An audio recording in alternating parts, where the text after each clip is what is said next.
In this video, we're going to see how we can personalize our Excel workspace. So to do that, we're going to go to the File.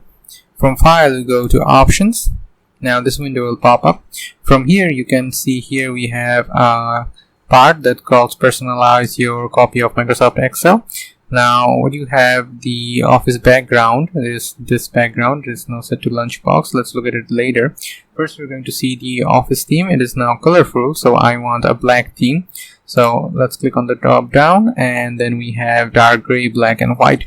So if I click on white and click on OK, as you can see, I have now a whitish background. Then let's go back to options, and then let's take a look at the dark gray theme. Click on OK. As you can see, this is now have turned into a dark gray theme. Now let's go back to File, Options. Now let's go to the dark black theme that I want, and office background. The background, let's change it to let's say spring. Okay, click on OK.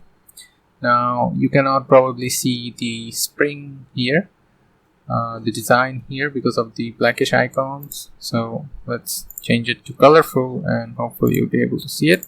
Let's go to colorful, click on OK, and as you can see, there are a few birds flying and there are leaves here as well.